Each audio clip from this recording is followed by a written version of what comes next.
उपमुख्यमंत्री अजित पवार तासाभरापासून वर्षा बंगल्यावर दाखल झालेले आहेत। तर आपण पाहतोय फडणवीसांच्या भेटीला अजित पवार वर्षावर दाखल झालेले आहेत। या भेटीचं कारण काय आहे हे अद्याप समोर आलेलं नाहीये। मात्र अजित पवारांचे पुत्र पार्थ पवार यांचं प्रकरण जमीन गैरव्यवहार प्रकरण गेल्या 2 दिवसापासून चांगलंच गाजतंय आणि अशातच आता अजित पवार फडणवीसांच्या भेटीला वर्षावर पोहोचलेत।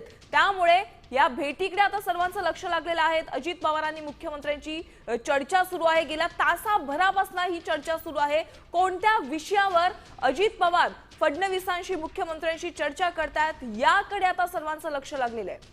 आपण पाहतोय काही वेळेपूर्वी जरांगे पाटील यांनी देखील पत्रकार परिषद घेत अजित पवारांच्या पक्षातील धनंजय मुंडे यांच्यावर गंभीर आरोप केलेले आहेत। तसंच अजित पवार यांचे पुत्र पार्थ पवार यांच्यावर देखील जमीन गैरव्यवहार प्रकरणात गंभीर आरोप करण्यात आलेले आहेत। त्यामुळे अजित पवार आता वर्षा बंगल्यावर दाखल झाल्यामुळे त्यांच्यामध्ये आणि फडणवीसांमध्ये कोणत्या विषयांवर चर्चा होतीये याकडे आता सर्वांचं लक्ष लागलंय।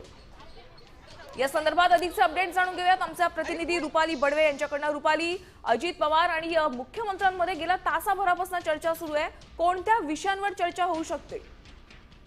आपण पाहतात की सध्या राज्यामध्ये पार्थ पवार यांचा जमीन घोटाळा आणि एकूण मनोज जरांगे पाटील यांनी धनंजय मुंडे यांच्यावर केलेले आरोप हे 2 महत्त्वाच्या विषयांची सध्या राज्यभरामध्ये चर्चा होत आहे। आणि याच पार्श्वभूमीवर आपण पाहतो की उपमुख्यमंत्री अजित पवार जे आहेत ते मुख्यमंत्र्यांच्या भेटीसाठी वर्षा बंगल्यावर गेलेले आहेत। दोघांमध्ये जी भेट होत आहे त्याच्यामध्ये हेच 2 प्रमुख विषय असण्याची दाट शक्यता आहे। कारण की आपण बघतो की स्थानिक स्वराज्य संस्थेच्या निवडणुका आहेत आणि या निवडणुका डोळ्यासमोर असताना अशा पद्धतीने पक्षाची प्रतिमा मलिन होणं किंवा पक्षाच्या काही महत्त्वाच्या नेत्यांमध्ये अशा पद्धतीचा आरोप होणं हे पक्षासाठी राष्ट्रवादीसाठी एकूणच महत्त्वाचं आहे आणि एकूणच पक्षाची प्रतिमा मलिन करणार आहे।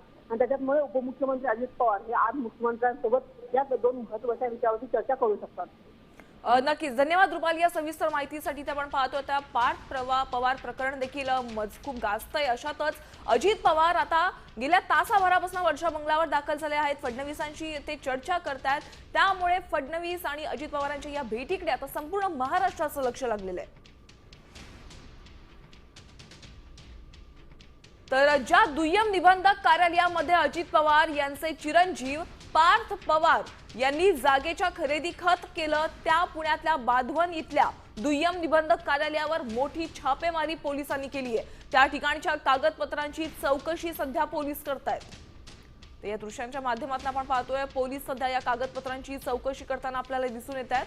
पार्थ पवार यांनी खरेदी खत केलेल्या कार्यालयामध्ये पोलिसांनी छापा टाकलेला आहे। पोलिसांकडून कार्यालयातून कागदपत्रांची तपासणी करण्यात येते।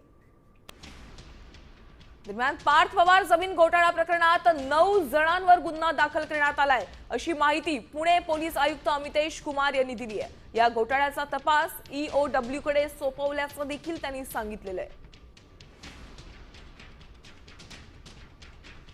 जिल्हाधिकारी कार्यालयाचे प्रतिनिधी यांनी एक फिर्याद दिलेली आहे। त्या अनुषंगाने एकूण एक तहसीलदार आणि 8 इतर आरोपी विरुद्ध क्रिमिनल कॉन्स्पिरसी, चीटिंग, फोर्जरी या अंतर्गत गुन्हा दाखल करण्यात आलेली आहे। तपास EOW कडे वर्ग करण्यात आलेले आहे। तपास अनुषंगाने पुढील कारवाई करण्यात येईल। तहसीलदार यामध्ये आरोपी क्रमांक 1 आहे। इतर 8 आरोपी आहे त्याचे बद्दलची जे गुन्हा दाखल जे फिर्याद प्राप्त झाला त्याच्या अनुषंगाने गुन्हा दाखल करण्यात आलेली आहे आणि तपास EOW कडे वर्ग करण्यात आलेली आहे।